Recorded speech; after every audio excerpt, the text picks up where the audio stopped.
Olá pessoal, tudo bem com vocês? Estamos aqui iniciando a nossa quarta aula para falar de auditoria e sistemas de gestão. E esta aula particularmente é uma aula bem mais interessante para vocês, que é da área de segurança do trabalho, porque eu vou falar para vocês um pouquinho sobre auditoria no setor de segurança do trabalho. Então nesta aula nós iremos trabalhar praticamente, antes de mais nada, vamos fazer um resumo da aula passada. Na aula passada nós vimos auditoria interna ou de primeira parte, auditoria de fornecedor ou de segunda parte, auditoria externa ou de terceira parte. Nesta aula, que é a aula 4, nós iremos trabalhar o quê? Diagnóstico inicial em segurança do trabalho. Nós iremos ver como que a gente faz para chegar para enxergar o que a gente precisa fazer de segurança quando a gente for um técnico de segurança, o primeiro técnico de segurança ou o único técnico de segurança contratado daquela empresa, que não tem, e a gente é o único daquela empresa. Controle de documentos, como controlar os documentos para que todo mundo consiga facilmente encontrar, qualquer um que chegue lá, e como organizar e controlar os documentos ST da empresa. Então vamos lá. Então nós iremos trabalhar esses três tópicos para que vocês entendam como que é a importância de se trabalhar e de se fazer as coisas de uma maneira bem simples e organizada para que as pessoas e o nosso setor fique fácil para a gente mesmo e também a gente consiga mostrar, qualquer pessoa que chegue ao nosso setor consiga identificar qual documento ela precisa. Um pouquinho. Diagnóstico inicial. Imagine que você, TST, recém-formado, você é contratado para ser um técnico de segurança de uma determinada empresa e você é o único técnico de segurança do trabalho, não só o único, mas também é o primeiro. Essa empresa nunca teve técnico de segurança e você é o primeiro. Olha que maravilha, né? Que desafio gigantesco para você. E aí você precisa de resolver o que eu faço primeiro. Você para pensar, puxa vida, o que eu vou fazer primeiro? Primeira coisa que você tem que fazer é fazer um diagnóstico de como está essa empresa. Nesta etapa de diagnóstico, pretende-se conhecer o estado atual da organização em matéria de segurança e saúde no trabalho. Numa primeira fase, deve-se analisar o que a organização faz, como faz e com o que faz, identificando todas as suas atividades. E tem outra coisa muito interessante, uma forma simples e eficaz é desenhar fluxogramas dos principais processos, de forma a visualizar as principais atividades e as atividades subsidiárias dessas atividades. Em seguida, você deve realizar uma auditoria ao diagnóstico relativamente aos aspectos de SST. Isso também, mesmo que você não seja o primeiro técnico, você já tenha, que você entre numa organização, numa empresa que já tenha um SESMIT formado, faz necessário você também mostrar o seu trabalho. De que jeito? Você já vem com conhecimento prévio, mesmo com bastante experiência de outras empresas ou com a experiência que você tem de escola, que às vezes você tem com coisas novas, com ideias novas, você já tem que buscar fazer esse diagnóstico para ver o que você pode agregar de melhorias naquilo que já tem. Então, você busca esse levantamento,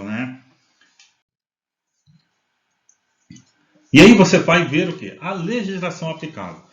Dentro das empresas, dependendo do ramo de atividade que ela tem, ela tem várias leis que implicam no negócio dela, no seu negócio. Então imagine aí uma empresa alimentícia, quais são as legislações que implicam no negócio e implicam também direta ou indiretamente no trabalhador, na parte de segurança do trabalho. Prestem atenção nessas questões. Então vamos lá. Algumas legislações que você, futuro técnico de segurança, precisa de verificar se essa é aplicável à empresa. Vamos lá. Normas regulamentadoras. Provavelmente todas as empresas, de todos os ramos, sempre vai ter uma ou outra norma que é aplicável às empresas. Bombeiro, ITs, instruções técnicas, os decretos estaduais relevantes às ITs. Vigilância sanitária, se ela é uma empresa alimentícia de pequeno porte, provavelmente ela vai ter grande influência, a vigilância sanitária vai ter grande influência nessa parte de legislação, nessa empresa, nesse ramo de atividade. E provavelmente uma das coisas que eles pegam muito no pé é a questão de um bom PPRA, um bom LTCAT e um bom PCMSO com relação aos exames que são realizados nesse pessoal aí dentro dessa fábrica, dessa empresa. CETESB, né, a parte ambiental, emissão de gases, emissão de ruído na vizinhança. Então, técnico de segurança, você tem que ficar esperto com relação a isso. Tem alguma coisa de aplicabilidade aí de CETESB aí? Ministério do Meio Ambiente, CONAMA, resolução CONAMA, Conselho Nacional do Meio Ambiente. O que eu tenho? O que eu tenho de meio ambiente? Só para vocês entenderem, a maioria das empresas se enquadram num item do Ministério do Meio Ambiente que tem que fazer um relatório anual, né, que você tem que encaminhar para eles. Nossa, é um relatório bem trash e que em algumas empresas é o técnico de segurança, em outras empresas, na maioria não, mas a gente tem que ficar esperto para a gente poder emitir e entrar, fazer um cadastro no site e depois emitir todo um relatório de quanto a empresa comprou de matéria-prima, quanto que saiu de produto final, quanto que sobrou de sucata, quanto que e para onde foi essa sucata, se quem é o fornecedor, quem que recebeu a sucata, se tem CNPJ, tem que marcar o CNPJ, tem um monte de coisa para fazer, então a gente tem que ficar parte de meio ambiente. Se for uma empresa de grande porte que tem relação com a parte de próximo a porto, então tem toda essa, tem que ficar bem esperto também. E aí produtos perigosos, né, controlados perigosos, aí tem que ver polícia civil, polícia exército, o que eles controlam, para a gente não ficar muito desgastado. E outros decretos, né, que aí a gente está falando de decretos estaduais, decretos municipais e outros decretos aplicáveis ao negócio da empresa. Então a gente tem que ficar bem ativo com essas questões para a gente não ficar para trás. E aí, depois feito isso, faça um levantamento das prioridades de momento da empresa. Você começou a trabalhar nessa empresa e aí você identificou lá que você é o primeiro técnico, nunca teve técnico, e aí você fez um levantamento de prioridades. Normalmente as prioridades, quando numa empresa, ou aqui serve também para você que vai ser prestador de serviço. A empresa precisa de alguns documentos, contrata você como prestador de serviço, fala assim, eu não tenho nada, eu quero que você me faça um levantamento daquilo que eu preciso para me adequar às leis, mas eu preciso de algumas prioridades, porque eu quero começar aí, mas não sei se eu vou dar conta de fazer tudo agora, mas eu quero alguns que são os prioritários, me mostra aí. E aí você tem que mostrar os prioritários, né? Quais são esses prioritários, pessoal? Não é muito difícil, né? Você já deve ter ouvido falar no curso de segurança de vocês, né? Você como primeiro profissional de segurança, por que essa empresa nunca teve um técnico de segurança e te contratou? Ou ela já teve, mas os processos ficaram meia boca. O que você vai verificar? Esse cidadão aí, PPRA, PCMSO. Como que esses caras estão? Esses dois são carro-chefes. Se esses dois estão funcionando legal, você já dá um alívio. CIPA. Quantos funcionários ela tem? Ela precisa de CIPA e ela não tem? Ou ela tem, funciona na minha boca? Então você precisa de melhorar essa questão de CIPA. NR1, tudo aquilo que envolve NR1, principalmente a ordem de serviço, né? As integrações. Então, vai lá, verifica, tem integração? Não tem? Tem emissão de ordem de serviço? Não tem. Então, vai lá e faz. É isso que você tem que fazer. EPIs, né? Uma das medidas de controle básica, né? Porque de repente as empresas elas alegam não ter dinheiro para investimento em equipamentos de proteção coletiva, outros investimentos para proteção de uma maneira coletiva, que agregam mais até do que o EPI. Mas então não tem. E o EPI, como é que está? Entrega, mas não anota. Então não tem uma gestão legal de EPI. Então bola aí matriz de EPI, bola lá uma ficha de EPI legal, bem simples, que faça para começar. Bola lá, faz lá checklist de EPI, faz lá tudo aquilo que envolve EPI, vai colocando em prática, né? E já vai fazendo o seu book, o seu pequeno prontuário de tudo aquilo que é referente a EPI. E aí um outro mais, né, que é ideal, é você solicitar para a empresa que ela contrate profissional, se não tiver, é claro, e contrate um profissional para fazer o laudo técnico de condições ambientais de trabalho, né? E aí, como você técnico de segurança você não consegue, pede para contratar uma pessoa aí um engenheiro, um médico do trabalho para fazer esse tipo de trabalho. Identificar as atividades perigosas e insalubres e indicar se eles necessitam receber adicionais ou não. E aí, outra coisa muito interessante que é prioritário é fazer as análises e investigações de acidentes da maneira correta. Por quê? Porque esses são as etapas que mais pegam em auditorias. Então, são esses. A partir daí, o que vem depois são agregadores de praticamente todos esses documentos aí. Aí fica muito mais tranquilo. A gente começa a emitir outros documentos e aí a gente começa o nosso trabalho começa a ficar mais rico, enriquecendo. Então, eu sou o primeiro profissional de segurança daquela empresa, ou só tem eu e eu tenho que revisar e ver. Então, esses são os primeiros documentos, os primeiros programas que eu vejo, tá bom? E quando eu sou um membro de uma área, eu já entro numa empresa, eu sou contratado numa empresa que já tem o SESMIT, e aí o que eu faço? Eu não faço nada daquilo? Faço, porém eu tenho que ter um feeling para mim não mostrar que eu estou querendo já apontar defeitos e problemas, porque eu não quero me desgastar com os outros membros da equipe. Então o que eu faço? Devagar, eu vou colocando o meu trabalho, eu vou pesquisando, eu vou olhando, eu vou observando, e aí eu faço um ciclo de melhoria, mesmo que involuntariamente, eu já vou dando meus palpites, olhando, mostrando e fazendo os meus pequenos relatórios e mostrando o que eu tenho que melhorar, sem deixar que os membros da equipe se sintam ameaçados pelas minhas considerações e os meus palpites. É isso aqui apenas para agregar. Então é assim que a gente começa os nossos trabalhos, né? E o controle de documentos? Até agora a gente já viu lá que a gente vai fazer algumas coisas, onde a gente começa, e agora como que a gente faz esse controle de documentos, né? Então, deve estabelecer e manter procedimentos e controlar os documentos e dados requeridos para garantir que podem ser localizados facilmente, sejam periodicamente analisados. Então, quando a gente fala de ser localizado facilmente, qualquer pessoa que vai no setor de segurança do trabalho ou onde você guarda o seu documento, ela precisou de uma investigação de acidente, do acidente que aconteceu lá em 2018, ela vai lá consiga achar, se localizar no seu fichário, no seu arquivo. É isso que eu estou dizendo. Qualquer pessoa, porque vai estar identificadinho, vai lá, pega e leva para onde tem que levar. Sejam analisados periodicamente, revistos quando necessário. Aqui é questão de revisão, né? Alguma legislação muda, então você precisa de fazer seu controle de revisão, né? Para que ele não fique ultrapassado. As versões atualizadas dos documentos e dos dados relevantes encontrem disponíveis em todos os locais onde sejam efetuadas operações essenciais ao funcionamento eficaz do sistema. Imagine que você implanta lá um procedimento, a cópia atualizada do procedimento ela tem que estar onde se utiliza.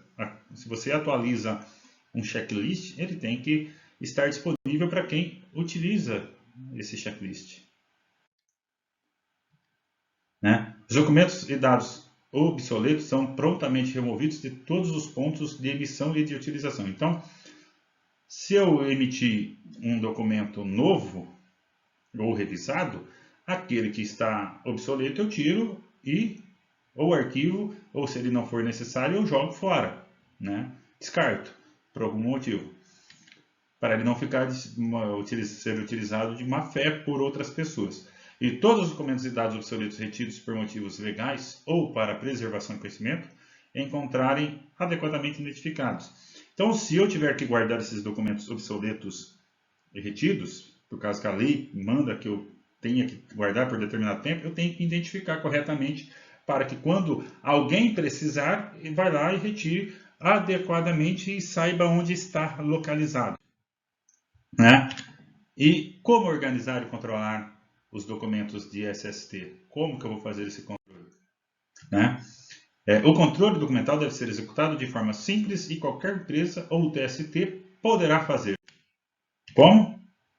Poderão ser arquivados de algumas maneiras, né? Poderão ser arquivados em pastas, em armários, do jeito que vocês quiserem, né? Desde que seja fácil para qualquer pessoa identificar e acessar. Eu estou falando de fácil acesso, identificação para fácil acesso para qualquer pessoa que tenha autorização. Não é que seja fácil para qualquer pessoa que não tem autorização chegar lá e pegar o documento. Não, não é isso. Então, por exemplo, se eu for criar um prontuário para NR1, eu tenho que identificar lá. Nessa pasta eu tenho NR1, tudo que é de NR1, integrações, reintegrações, ordens de serviço, né, emitidas. Aí eu posso colocar por ordem cronológica, por ordem alfabética e tudo mais. Eu prefiro colocar, a minha preferência é sempre colocar por ordem de cronologia. Por quê? Porque eu coloco lá as ordens de serviço e as integrações todas juntas. Então, por exemplo, de maio, todo mundo está de maio, lá está lá naquele maio de 2020, está lá, maio de 2020, tudo bem organizadinho, legalzinho, todo mundo consegue pegar aquela pasta e encontrar o funcionário que fez a integração naquele dia. Então, está lá naquele momento. Então, consegue identificar. Tudo que for relacionado a NR3, tudo que for relacionado a NR4, aqui a gente está falando de SESMIT, né, componentes do SESMIT, quadros da NR4, as estatísticas de acidentes e tudo mais. NR5, tudo que for da NR5, tudo que for o cronograma de eleições, como que foi a eleição, tudo aquilo referente às eleições, a CIPA, as reuniões ordinárias, reuniões extraordinárias. Aqui a gente está falando de plano de ação, tudo aquilo que for entrega de documentos para CIPEiro, tudo tem que estar aí, comprovando que está aí tudo certinho nesse local. E qualquer um vai lá e também consegue fazer a retirada e fácil identificação. EPI, tudo que for de EPI num local de fácil reconhecimento.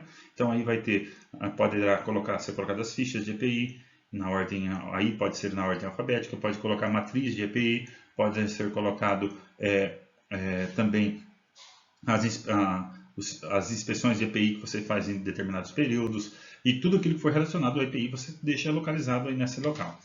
NR7, quando você tomar conta dos exames, né, que algumas empresas, quando você for sozinho, você vai tomar conta de exames periódicos, você tem que organizar toda a parte de exames periódicos, então você coloca o controle, deixa aí, e vê lá que em tal mês tem tantas pessoas, tantos funcionários para fazer exame periódico e você tem que fazer esse controle. Então deixa tudo bem organizado. NR8 também, tudo que for relacionado a edificações, inclusive você pode deixar uma planta baixa aqui também da empresa, se você conseguir, deixa aí também aí junto. Também pode deixar aí os alvarás, né, de funcionamento da empresa, uma cópia, pode deixar aí tudo junto também. NR9, PPRA, você pode deixar aí cópia do PPRA, as análises quantitativas de poeira, de agentes químicos de uma maneira geral, de ruído, tudo aí junto também. O cronograma, né, o cumprimento do cronograma de ações. NR10, pode montar aí toda a questão de NR10, tudo aquilo que for envolvido em NR10, entrega de vestimentas, laudos das luvas, tudo aquilo, treinamentos, cópias de certificados, você faz um prontuário de cada funcionário e coloca aí, dos seus trabalhadores que supostamente são autorizados para trabalhar com a eletricidade. NR11, tudo aquilo que for envolvido com movimentação de carga, né, de empilhadeira, checklist de empilhadeira, checklist de ponte rolante, de talha, treinamentos, cópia de certificados dos treinamentos, dos treinandos. Você pode colocar aí também tudo aquilo que for de manutenção das empilhadeiras, de tudo que tiver aqui, coloca tudo junto aí. Coloca tudo junto e identifica certinho.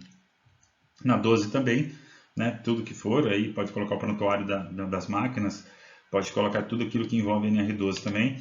NR13 a mesma coisa, 14 quando for aplicável. Parte de insalubridade é interessante, que você tem aí o seu o NR15 e NR16, você pode fazer uma pasta única e coloca lá o LTCAT, uma cópia do LTCAT. Poderão ser arquivados também aí a NR17, parando de ergonomia, se tiver alguma coisa referente à ergonomia, análise ergonômica, laudos ergonômicos, coloca nessa pasta. Mas se não tiver, tudo aquilo que você identificar que foi de ergonomia que você fez, coloque aí.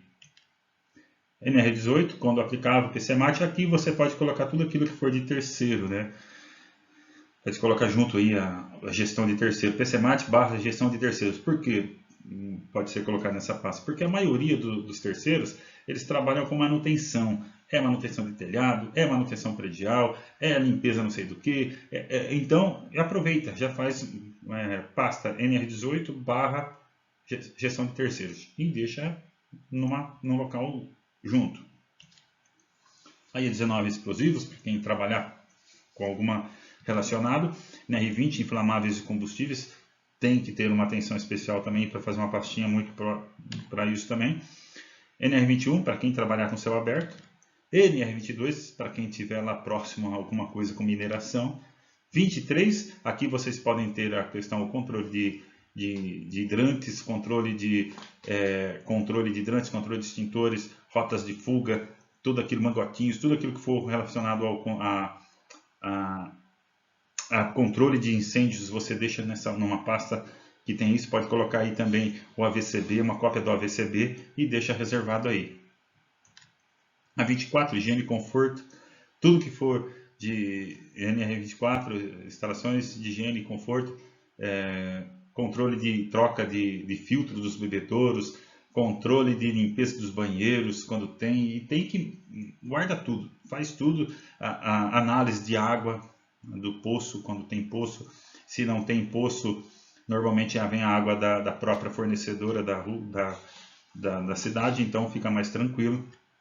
NR25, resíduos industriais, se você fazer toda a gestão ambiental também, faz jus que você coloque uma pasta para isso também. NR26, sinalização, NR27, 28, 29, tudo você vai fazendo pastinhas ou guardando separadamente, devidamente identificado, cada uma com a sua pasta certinha. NR35, tudo aquilo que for relacionado a trabalho em altura, protocolo de entrega dos equipamentos, cinto, talabarte e tudo mais, treinamento, cópia de certificado de treinamento, e tudo aquilo que for de gestão da NR35, você coloca aí. E aí, só para vocês não se perderem, aí vocês organizam, a organização do setor é sua.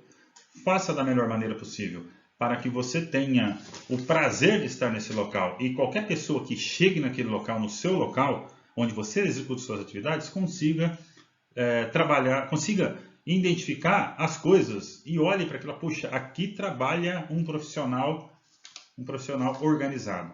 Então é isso que eu tinha para passar para vocês, né? Organização faz parte de uma boa gestão. E isso que eu passei para vocês nada mais é do que vocês se prepararem, estarem preparados para quando a empresa que vocês estiverem atuando se prontificarem ou pleitearem uma certificação de gestão de segurança do trabalho, vocês estejam, né, da melhor maneira possível na parte de organização de documentos. Com alguns detalhes vocês já estão preparados, principalmente na parte documental. Todo o processo depois você vai organizando. O que eu tenho que melhorar na NR1? Eu já tenho aqui esse e esse outro processo. O que falta? Falta esse e esse. Você vai fazendo devagar. Você vai acrescentando. Começa pelo básico sempre e vai sempre avançando de acordo com aquilo que você consegue. Tá bom? Pessoal, obrigado a todos. Agradeço. Espero que vocês tenham gostado desta aula. E se vocês gostaram, por favor, deixe seu like, ative o sininho e inscreva-se no canal Segurança e Ergonomia. Essa é mais uma aula do Antônio, que vai para vocês. Um abraço e até a próxima.